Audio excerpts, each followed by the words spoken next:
नमस्कार साथियों, कैसे हैं आप सब। चलिए बढ़ते हैं अगले प्रश्न की ओर। तो आज का सवाल है, प्लेटो के साम्यवाद की व्याख्या कीजिए और आधुनिक साम्यवाद से 300 शब्दों में उसकी तुलना कीजिए। यानी इस प्रश्न में हमें प्लेटो के साम्यवाद की व्याख्या करनी है। प्लेटो ने साम्यवाद को किस प्रकार से डिस्क्राइब किया है और आधुनिक साम्यवाद यानी आज के साम्यवाद से उसका कंपैरिजन करना है, उसकी तुलना करनी है। तो देखते हैं उत्तर किस प्रकार से हम लिखना शुरू करेंगे। प्लेटो ने अपने ग्रंथ रिपब्लिक में एक आदर्श राज्य की संकल्पना प्रस्तुत की, जिसमें साम्यवाद की प्रमुख भूमिका थी। यानी हमने ग्रंथ का नाम लिख दिया रिपब्लिक। प्लेटो का साम्यवाद मुख्य रूप से शासक और सैनिक वर्ग पर लागू होता था। यानी ये दो वर्गों पर लागू हो रहा है, तीसरे वर्ग पर लागू नहीं हो रहा है। शासक और सैनिक वर्ग पर लागू होता है, और जो तीसरा वर्ग था उत्पादक वर्ग, उस पर यह साम्यवाद लागू नहीं होता। उन्होंने संपत्ति और परिवार के साम्यवाद का समर्थन किया, ताकि ये वर्ग निजी स्वार्थों से मुक्त रहकर केवल राज्य की सेवा करें।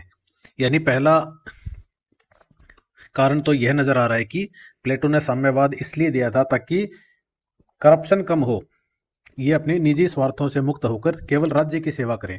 प्लेटो का मेन उद्देश्य, प्रमुख उद्देश्य यही था, एक आदर्श राज्य की स्थापना करना। अब प्लेटो के साम्यवाद की मुख्य विशेषताएं देख लेते हैं। संपत्ति का साम्यवाद। शासक और सैनिक वर्ग को व्यक्तिगत संपत्ति रखने की अनुमति नहीं थी। उनकी सभी आवश्यकताएं राज्य द्वारा पूरी की जाती थी। दूसरा, परिवार का साम्यवाद। शासक और सैनिक वर्ग के लोग विवाह और परिवार के बंधनों से मुक्त होते थे। बच्चों का पालन पोषण सामूहिक रूप से किया जाता था, ताकि किसी को अपने परिवार के प्रति विशेष मोह न हो। यानी ये दोनों के दोनों ही विशेषताएं जो बताई गई हैं, एक तरह से इन प्रोविजंस को देती हैं कि ये वर्ग निजी स्वार्थों से मुक्त रहकर केवल राज्य की सेवा करें। इसके बाद तीसरी विशेषता हम देखते हैं कि सार्वजनिक हित का सिद्धांत। व्यक्तिगत स्वार्थ और पारिवारिक संबंधों के अभाव में शासक वर्ग केवल राज्य के हित में निर्णय ले सकें। शिक्षा और योग्यताओं पर आधारित वर्ग विभाजन। अब ये वर्ग विभाजन किस तरह से हुआ है? 3 वर्ग हुए हैं। ये शिक्षा के आधार पर ही इन वर्गों का विभाजन हुआ। समाज के सभी लोग समान होते हैं, लेकिन शिक्षा और योग्यता के आधार पर उनकी भूमिका तय की जाती है। अब देखते हैं आधुनिक साम्यवाद से तुलना।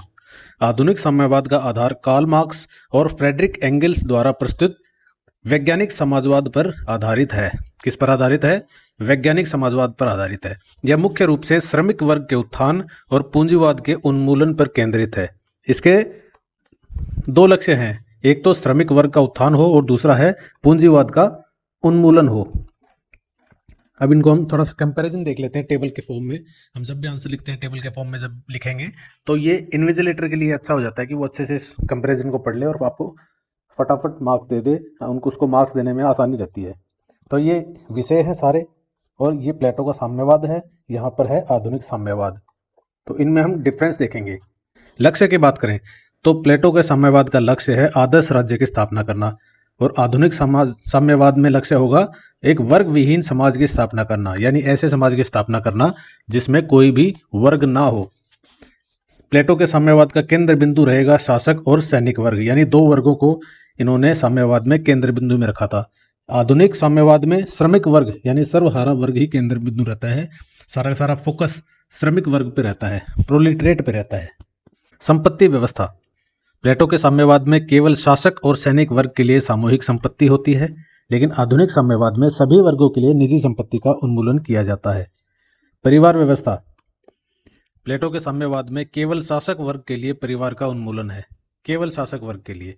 और आधुनिक साम्यवाद में ऐसा कोई भी हस्तक्षेप नहीं होता, परिवार संरचना में कोई हस्तक्षेप नहीं होता।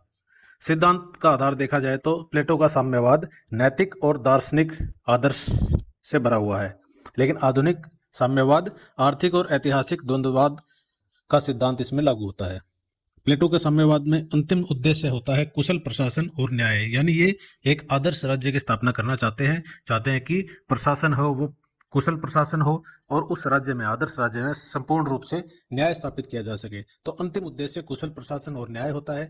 वहीं आधुनिक साम्यवाद में अंतिम उद्देश्य होता है पूंजीवाद का अंत और समानता। अब निष्कर्ष की बात करें तो निष्कर्ष में हम देख सकते हैं, क्या लिखेंगे? प्लेटो का साम्यवाद नैतिकता और आदर्शवाद पर आधारित था, जबकि आधुनिक साम्यवाद आर्थिक विश्लेषण और ऐतिहासिक द्वंद्ववाद का परिणाम है। प्लेटो का साम्यवाद केवल शासक वर्ग तक सीमित था, जबकि आधुनिक साम्यवाद संपूर्ण समाज के लिए वर्ग विहीन समाज की कल्पना करता है। तो इस प्रकार से हमने इस उत्तर को 300 साढ़े 300 शब्दों में समेट दिया है और लगभग हमने हर आयाम को छू लिया है इस उत्तर में, और अच्छे से हमने टेबल के फॉर्म में भी इस चीज को समझा दिया है। तो इस तरह से आप उत्तर लिखते हैं तो आपको अच्छे मार्क्स मिलेंगे। तो मिलते हैं नेक्स्ट वीडियो में एक नए सवाल के साथ। तब तक के लिए take care, bye bye, Tata.